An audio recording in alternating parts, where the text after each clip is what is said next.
The First Alert Radar Network. With up to 10 times the resolution of other local radars and technology that can pinpoint right down to your street. First just got faster. Thanks for watching News 12 on your side. Parker's Kitchen is my new daily coffee stop. Gourmet beans are freshly ground for every cup. Get your own cup of great tasting, freshly brewed coffee at Parker's Kitchen. Live from Augusta, you're watching News 12 live at 5. Good evening and thanks for joining us live at 5. I'm Zaina Halliburton. It's certainly going to be another chilly morning tomorrow as Augusta gets ready for its annual half marathon race. That's on everyone's mind right now, and it's certainly feeling like winter. Riley, what can those runners expect before they hit the start line? Well, we are going to see another cold morning early Saturday, most likely into the 20s, so those runners are definitely going to need to bundle up, but it will feel a little bit better as we head later into the weekend forecast for the next week. Well, more on that in just a bit. Thanks, Riley. And with these cold overnight temperatures, the city of Augusta is offering some relief. Free bus rides to warming shelters will be available from 3 to 8 o'clock each day. Pickup is at the Broad Street Transfer Facility and at the May Park Community Center. If you need a ride to one of those spots, you can call 706-821-1719 before 8 o'clock. You can arrange one that way. The buses will take you to the Augusta Rescue Mission, Garden City Rescue Mission, or the Salvation Army Center of Hope. And there's daytime centers you can visit in Augusta, but you can't get a ride to those. The Carrie J. Mays, Blythe, McBean, and Sand Hill centers are available. And here's a look on your screen for when some of those areas are open. You can call the number on your screen for more information. South Carolina leaders and election officials have remained adamant the state's elections are safe and secure, but some believe more can be done to improve the public's confidence in them. Your South Carolina State House reporter Mary Green explains what they want to see done and why others don't think it's a good idea. Some civic groups worry a bill filed in the House of Representatives could have a chilling effect on voter registration and participation here in South Carolina. This legislation could have the unfortunate impact of placing an undue burden on community and civic groups who only want to help democracy stick around. The bill would impose regulations on third-party voter registration efforts, rules its sponsor says are already in place in nearly half of all states. Groups that hold events where people can sign up to vote would have to pay a $100 fee to register with the State Election Commission, and failure to do so could result in a fine of up to $500. Some worry these fees and fines would discourage smaller groups and nonprofits from holding voter registration events like schools, churches, and organizations on college campuses. The bill would also mandate groups turn in registration applications within 10 days of them being completed, facing up to a $1,000 fine for not doing so, and it would require they acknowledge voter registration laws and penalties for violations for the groups themselves to register with the state. The bill's lead sponsor says it is not intended to have a chilling effect. As some told a House subcommittee this week, they fear it would. The folks that are out soliciting people to register to vote ought to understand the law, ought to understand what the law is on who is eligible to vote. Now, those voter registration provisions were what drew opposition to the bill during a hearing this week. But the legislation does include a number of other proposals, like allowing people to submit their driver's license number to register to vote instead of their social security number, as they're currently required to do. Reporting from the State House, I'm Mary Green. Right now, this bill remains in a House Judiciary Subcommittee, so it's still several steps away from reaching the governor's desk. New in the last hour, a man is dead days after being shot in a gas station parking lot on Gordon Highway, just a few miles from the Augusta Utilities building. Richmond County deputies say 32-year-old Alvin Rivers was shot just before 2 o'clock Tuesday morning. He was taken to a local hospital where he died this afternoon from his injuries. An autopsy is scheduled and we're working to learn more. A South Carolina inmate is chosen to be executed by firing squad next month. Brad Sigmund will be the first inmate in 15 years to make the choice across the country. This comes after the state recently allowed inmates to choose a firing squad over lethal injection or the electric chair. With a hood over his head, a target will be placed over Sigmund's heart for 3 volunteers to fire at through a small opening. Atlanta leaders are working to ban vape shops from being within 1,000 feet from elementary or secondary schools. While the CDC says vape usage in youths is down compared to years past, it's still the most used tobacco product among that age group.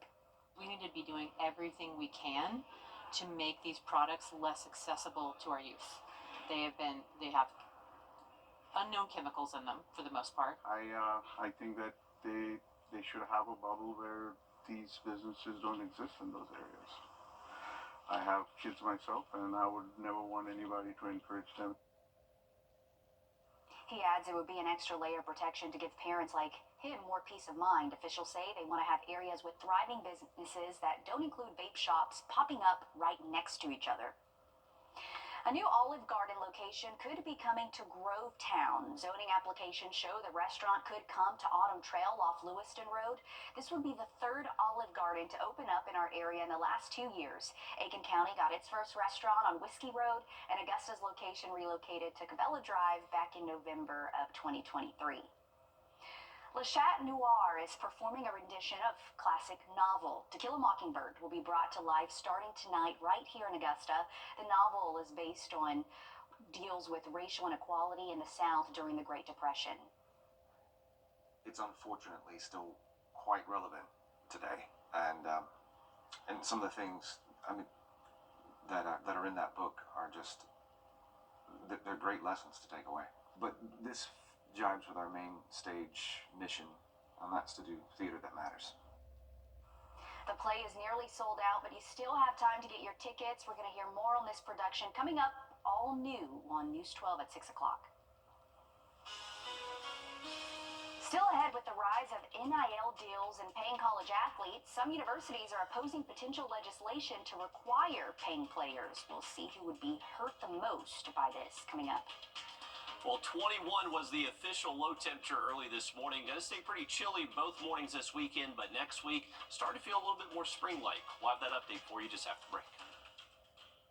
Time and Temp, brought to you by your First Alert weather team. This is not you. It's not me. This just in, live at 5. The town of Williston in South Carolina is experiencing issues with its water supply. Officials ask for you to conserve water until the well is restored to full capacity. We'll keep you updated on that. Well, the 2025 Augusta Half Marathon is happening tomorrow. That means traffic will be impacted for most of the day. The marathon starts and ends at the AU Somerville campus on Walton Way. If you want to sign up, you need to do it today. You can register and pick up a packet at Fleet Feet Augusta from 11 to 7. The only full road closure will be the turn circle entrance off Walton Way and Fleming Avenue from 4 in the morning to noon. We have a full list of roads where you can expect some delays on our website, wrdw.com. And if you're racing, just be mindful of the temperature in the morning. But Riley, as you're running, hopefully that's going to help get you warm. Yeah, I think they'll warm up quick once they get started, especially going up those big hills around the AU campus. But if you're heading out to the Augusta Half Marathon tomorrow morning, they're going to get started at around a little bit after 7 a.m. And that's when our temperatures are going to be hitting those minimum temps. So we're talking wake-up temps around that time frame, anywhere from the mid and upper 20s. Definitely a frigid start to the morning again. Now, as we head towards the end of the race, by around 11 a.m., we're looking at temperatures already warming up into the upper 40s. So kind of how like we feel out there right now this afternoon. So it is going to continue to get a little bit better towards the weekend. But any runners out there, best of luck to you. And luckily it does look dry. That is the good news about the forecast this weekend. No wet weather in our forecast. And really, we're wanting to get outside. We got plenty of sunshine in the 7-day forecast, and those warmer temperatures next week definitely will feel a lot better. I'm definitely looking forward to that. As we head late into next week, those temperatures cool off just a tad. And remember, between Thursday, Friday, rain chance is pretty slim right now, but possibly a stray shower.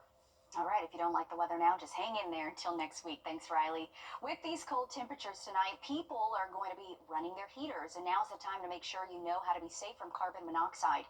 Officials say to have carbon monoxide detectors outside each room in case of a leak. Carbon monoxide is an odorless and colorless gas, and if your detectors go off, leave the building and call 911.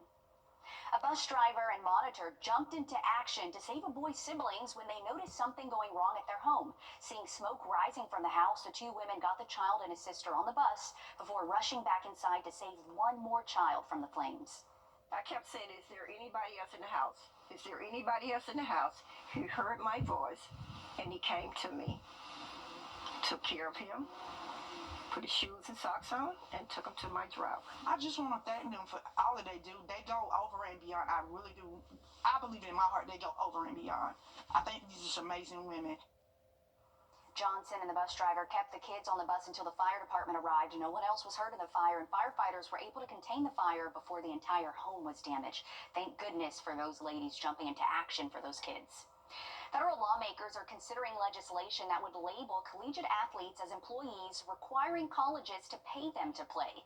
And while bigger schools can afford to do so, it's not as easy for smaller ones. Joshua Skinner has more on why historically black colleges and universities want Congress to stop this.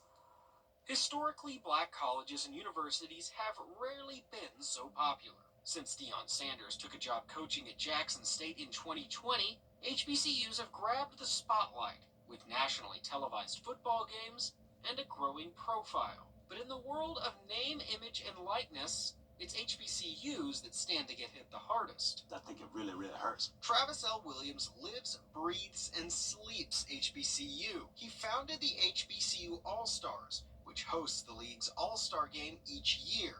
If legislation works its way through Congress to declare college athletes as school employees, the ripple effects would be mammoth. You have to make massive cuts from employees that have been there, been loyal, that understand the dynamic you affecting families. Those cuts would likely come because of tax hits on player incomes, scholarships, and the schools themselves. And HBCUs like Atlanta's Morehouse, Spelman, and Clark Atlanta operate on a fraction of the budget of SEC schools. Those budgets would be slashed further. Academics and athletics would get diced. And we don't need that affecting prospective high school students interested in attending HBCUs and affecting our ability to run athletic program or a high-level academic program. Leaders of the four major HBCU conferences, the MEAC, SEAC, SWAC, and CIAA, reached out to the Congressional Black Caucus to voice their concerns. The sides have agreed to meet next month. We don't want to hurt our students and their futures and the things of that nature. Williams travels the country looking for the best and helping grow the best. But that growth is fragile, in need of more love and less legislation. I just think we have to keep show the world HBCUs matter. HBCUs might find some help in Washington, D.C. The Trump administration and the National Labor Relations Board recently rescinded a move by the Biden administration that declared certain athletes as employees. Former Gamecock star and WNBA player A'ja Wilson is named one of the Time magazine's Women of the Year for 2025. Wilson is on the cover of One edition to showcase the increase in support for women's basketball over the last year. Wilson is one of 13 women to be nominated for her long list of accomplishments, including being a four-time All-American, leading South Carolina to a national title, and being the first WNBA player with a signature sneaker in 15 years. Congrats to A'ja there. Stolen cars turning up at dealerships. Coming up, how criminals are tricking people and what you should look out for. First Alert Radar, powered by Jim Hudson Automotive Group. SRP Federal Credit. I got to know Austin when he was a student. I just remember that he was just an upstanding young man, very respectful. When I had my car accident, I thought to myself, I'm going to call Austin Jackson. As we sit here today, I'm thrilled to hear that you're feeling much better. That's how I want to see people in the end. They're back to the way they were before the wreck happened. I'm so glad you called us, and it's a privilege to be able to pay back the people who've helped shape me.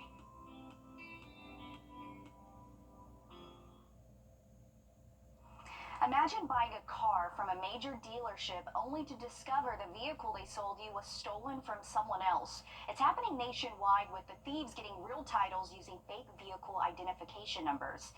Investigative reporter Brendan Keefe shows you how to spot a counterfeit car before it's too late. Police department. I don't know who to trust. The possible that car stolen. If it's stolen, you don't have to. No, I have no idea. And I will call everybody that I can call to say that I have no idea about. I feel like I don't know what to do. I don't know who to talk to. Police aren't here for Chidima Okoro. They're here for the single mother's family car. They came to me and took it from me. They're gonna need the keys. Did you have any reason to suspect that this was a stolen car? A stolen vehicle from a dealership? Chidima bought the car from Honda South in Metro Atlanta. She had no idea the dealership had sold her a stolen car until special agents contacted her and peeled back the vehicle identification number. The original was hidden under the one that sold me. Let's pull the Carfax. The real VIN goes back to 2016 when the Cherokee was first purchased in New Hampshire. Plenty of history before it's sold again in upstate New York, where it completely vanishes in 2020. That's about the same time it suddenly shows up in Alabama. The very first Carfax record shows that the SUV already had 42,000 miles on it. A 2017 model year with no history for 3 years?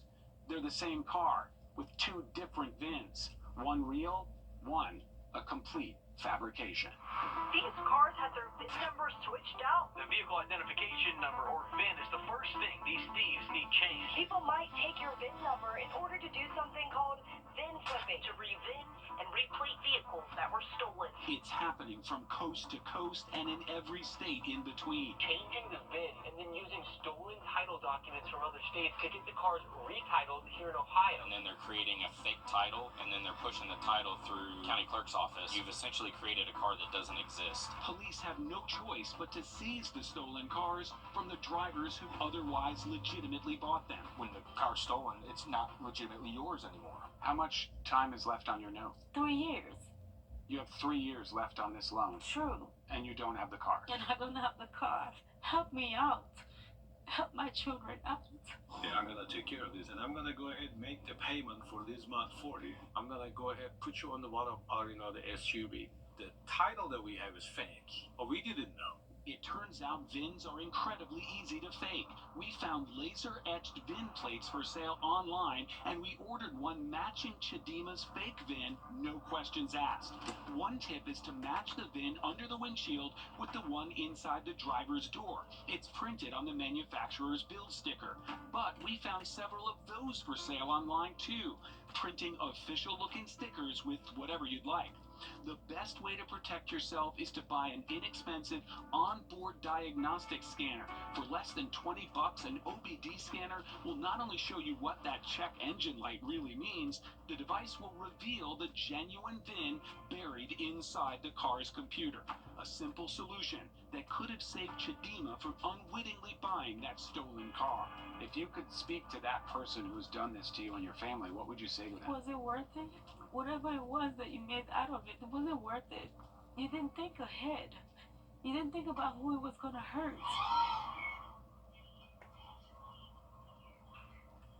So very sad for that family. I'm sure a lot of people in the same boat. The car dealership was working with the single mom to get her a full refund. The National Insurance Crime Bureau has a free VIN check service on its website at nicb.org. Riley? Well, morning temperatures will continue to be below freezing, well below freezing for your Saturday. But as we head into next week, we finally get back above freezing, and afternoon temperatures will get back above average. Another quick look at that 7-day coming up. Most Planet Fitness clubs are open. 72. Time to join the Morning Mix Mug Club, sponsored by All Weather Heating and Cooling. Head to wrdw.com/morningmix to win a Morning Mix mug. And catch the mix Wednesday and Friday mornings to see if you're a winner. Enter today. Trust Chief Meteorologist Riley Hale for your first alert.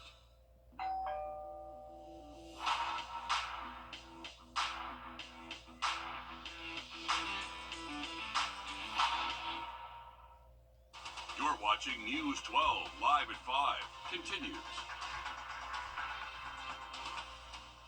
Good evening, and thanks for joining us here live at 5.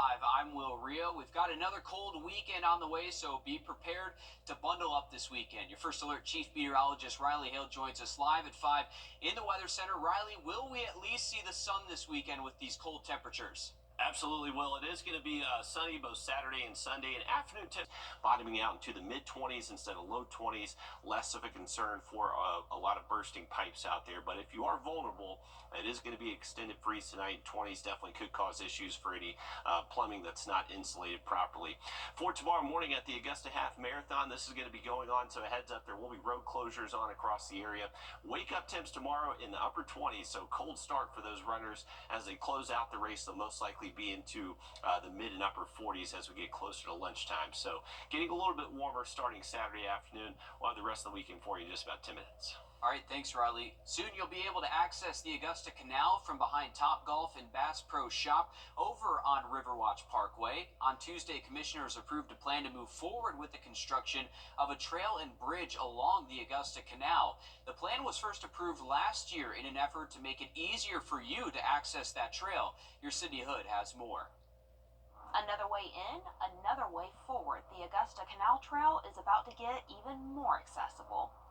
This nearly $3 million project is one step closer to becoming a reality. Russ Gamble with the Augusta Canal Authority says we could start seeing trees clear within the next 6 months. He says their next step is to get their engineering company to start the drawings for the pathway down to the canal and the bridge over the canal. The goal, he says, is connecting the commercial part of Augusta to nature. Well, one of the things we're going to do besides the pedestrian bridge, which will allow bicycles and strollers and jogging and everything else in the canal, we're also going to put, we got a grant in now for a adaptive kayak dock will be placed right at the bridge. So you'll also be able to paddle up to the access point and walk up here. Coming up on News 12 at 6 o'clock, the path ahead to making it easier for you to hit the trail at your convenience. In Augusta, Sydney Hood on your side. All right, thanks, Sydney. Tomorrow marks 1 year since nursing student Lincoln Riley was found. Mother pleads guilty to a horrific crime. Karima Jawani is accused of tying her newborn baby into a plastic bag and leaving the child in the woods to die. This happened in 2019 in Cumming. Officials believe the baby was born earlier that day in a car before being abandoned.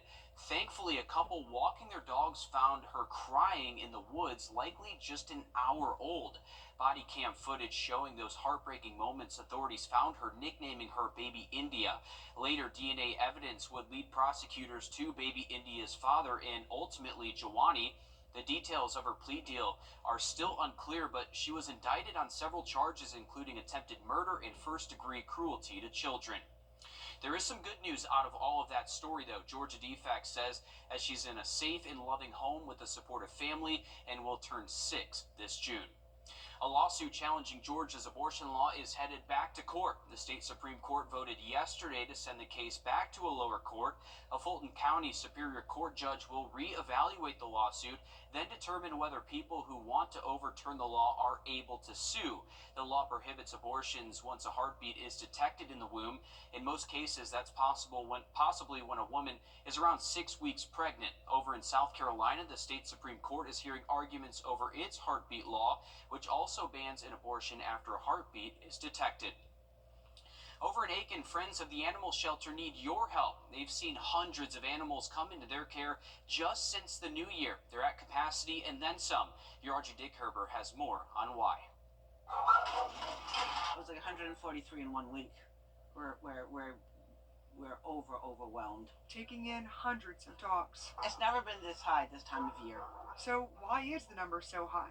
They say there's a few reasons. We've had some warm weather with the cold weather, and so that prolongs breeding season.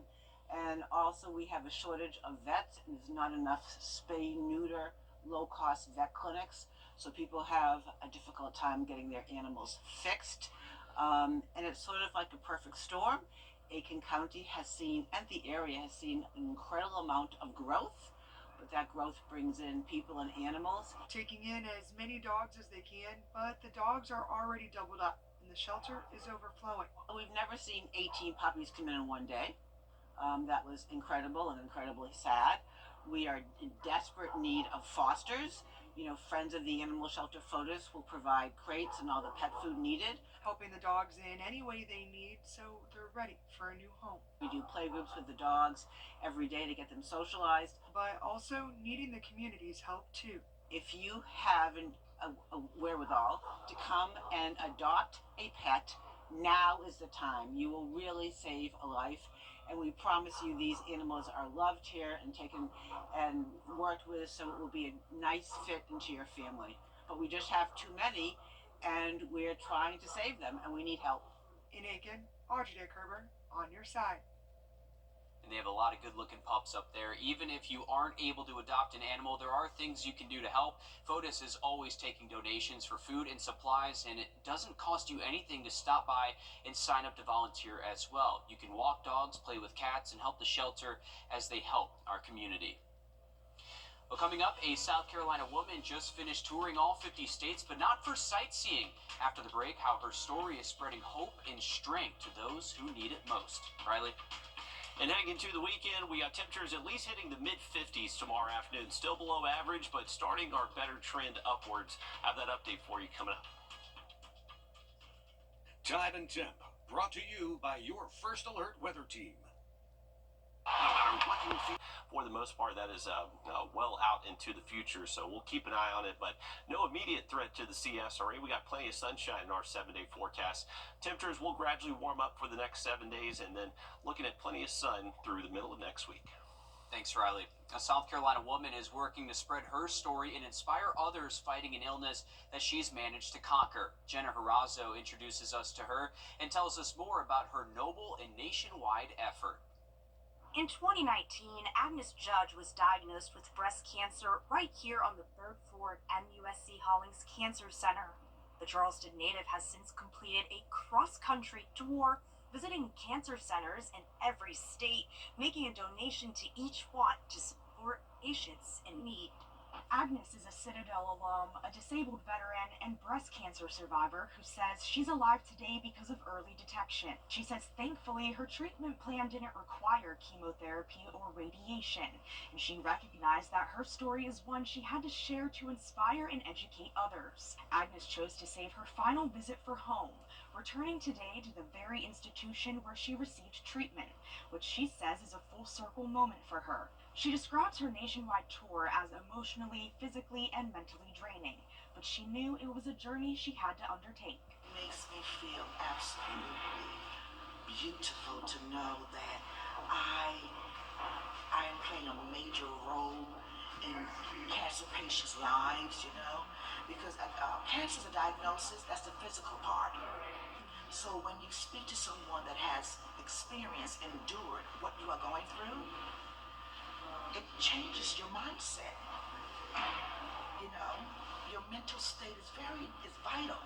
Agnes says it was incredibly meaningful to stand before patients who are facing one of the toughest challenges of their lives and be a source of encouragement and inspiration to help them keep fighting. To mark the end of Agnes's tour, she donated $1,000 to MUSC Hollings Cancer Center. The donation will directly support patients currently undergoing cancer treatments, helping with everyday expenses like gas or bills. The American Cancer Society says women in the U.S. have a 1 in 8 chance to be diagnosed with breast cancer in her lifetime. The CDC recommends women 40 years and older get a mammogram every 2 years. If you're at a higher risk, your doctor might suggest an exam every year. It might seem like it's been around forever, but YouTube just turned 20 years old. I'm Jamie Tucker. Coming up, we're going to take a look at some of the best YouTube videos of all time and something you may not know about how it started. First Alert Radar, powered by Jim Hudson Automotive Group. This is the one. This is the one. Let me handle this. But I wonder if the other store has it cheaper. We'll beat any competitive price by 10%. Oh, wow, that's great. It sounds a little too good to be true. Can I speak to a manager? Can I talk to the owner? Also me. We're employee owned. We'll take it.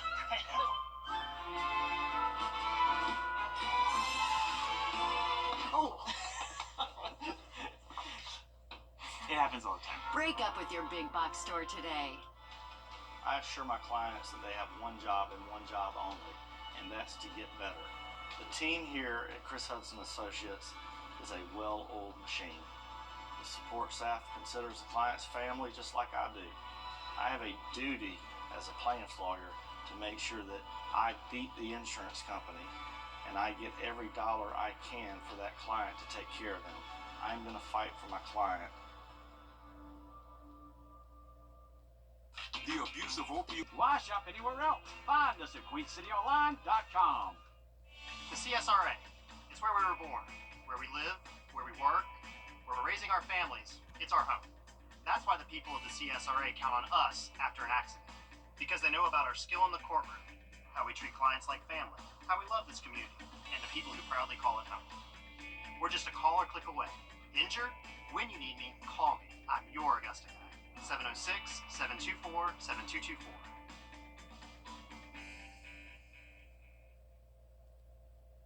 Well, YouTube, the video sharing platform, is the world's second most visited website. And this month, this game-changing site turned 20 years old. Your consumer tech reporter Jamie Tucker takes a look back at how YouTube became the powerhouse that it is today. Now, YouTube is where we go to be entertained, to find things we may have missed, learning new things, and even how to fix stuff around the house. But do you know how it got started? At the very beginning, YouTube was a dating site. No kidding. Developed by two guys as a way to meet women. That didn't work out, and the two turned it into a video sharing site. That's one of the founders, Joey Karim, in the very first video ever uploaded to YouTube titled Me at the Zoo. Really long process. A year later, he and other founders sold YouTube to Google for $1.6 billion. Since then, YouTube became the second most visited site just behind Google search. Around 500 hours of video are uploaded to YouTube every minute, and over 3.4 million videos are viewed. It's how many of today's celebrities were discovered. This real life. And for more practical reasons, it's where many of us learn how to DIY. It's an entertainment industry with some creators earning hundreds of millions of dollars a year posting YouTube videos. And without YouTube, there would be no sneaky link. YouTube don't change a thing. That's What the Tech. I'm Jamie Tucker. Well, groundbreaking treatment in London has improved the vision of Ford. Well, we are looking at temperatures to be gradually warming up over the next 7 days and plenty of sun in the forecast. If you're running in that marathon, it is going to be a cold start tomorrow morning. Another quick look at the forecast coming up. If you haven't called Senior Life Insurance Company for your free quote, you're probably paying too much. Senior Life was able to get this 65-year-old woman a $10,000 immediate benefit whole life plan for under $41 a month. She saved over $450 a year by choosing Senior Life. Some competitors cost twice as much. This 65-year-old man was paying almost $110 a month before he called Senior Life. We were able to cut his rate to $52, saving him almost $700 a year. These low rates are locked in, and so is the coverage amount. Hundreds of thousands of seniors have taken advantage of our low-cost plans built with seniors' budgets in mind. We saved this couple almost $1,400 a year with more coverage compared to what they were paying. Call now to find out if Senior Life Insurance Company can cut your rate in half. The quote is absolutely free. Switch to Senior Life and stop paying too much. Call now. At Gerald Jones Subaru, we are committed to keeping animals safe and healthy. And through our Subaru Loves Pets initiative, we're impacting the lives of shelter animals in our community. In fact, since 2022, we've partnered with the Columbia County Animal Shelter and helped 1,511 pets get adopted and find loving homes. We are dedicated to partnering with the Columbia County Animal Shelter and changing the lives of our local animals. Visit GeraldJonesSubaru.com to learn more. Doing your taxes, your local tax experts. Welcome back, folks. Live look from our Beach Island camera. You can see a few of these high-level clouds just filtering through the region, just breaking up that sun a little bit. We have temperatures that only reach the upper 40s this afternoon. Most spots are within a couple degrees of 48, so pretty chilly right now. And if you do have evening plans, we'll hit the 30s by around 7, 8 p.m., and just gradually falling to most likely the mid-20s by early tomorrow morning. We are going to enjoy a lot of sunshine out there for our Saturday. We are expecting high temps anywhere from around 53 to 56 degrees for most spots in the region. Maybe a few more clouds for some of our eastern counties, but expecting sun for us here around I-20 and north of that. Once we get to Sunday morning, still another cold start. We'll be near freezing, most likely low 30s, upper 20s. Lots of sun throughout the day Sunday. Again, those high temps should be a little bit warmer, at least up to around 60 for most spots around the CSRA. A little bit more cloud cover Sunday night into Monday morning, but no rain expected with that. And temperatures will be above freezing by Monday morning, so expecting that warming trend to continue heading into next week. And still very little rain in our forecast, so good if you are have any plans to maybe get outside over the next couple of days. Mid-20s, though, if you're waking up early for that marathon. So get ready, folks. It is going to be a frigid start to the weekend. And even Sunday morning, heading out to those early services, those temperatures will be well below the freezing mark for us. Now, plenty of sun all the way through the weekend. Next week, we got high pressure still in control. 72 for a high Tuesday, Wednesday. Been a little while since we felt temperatures like that. And then next week, we are expecting just a few passing clouds between Thursday, Friday. Maybe a stray shower between then, but there's not much out there expected. Honestly, looking for us to be pretty dry here over the next 5 to 7 days. I think a lot of us are ready for some of those warmer temperatures. I know Nick Proto is running in that marathon, but Yes. he's doing the 10K portion of this. Definitely so heckle Nick a little bit if you see him out there running. Yeah, it's going to be chilly. Are you going out there to support him? Maybe Ooh, not. No. Me and Ellie may have a little more to walk. Go get him a little pep talk there on the route. I know one of our producers, Jack, is going to be out there celebrating and trying to cheer him on as he takes on the 10K. I think it's his first ever one, so yeah, it's going to be a little chilly out there. We like to see the 70s there on the 7-day forecast. It's nice to get a little bit warmer after it's been really cold for us. But be sure to stick with us. We'll have more news and weather coming up after a short break on News 12 at 6 o'clock.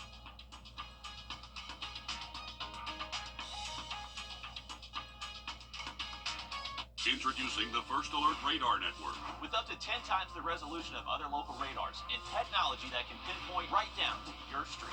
First just got faster. Most Planet Fitness clubs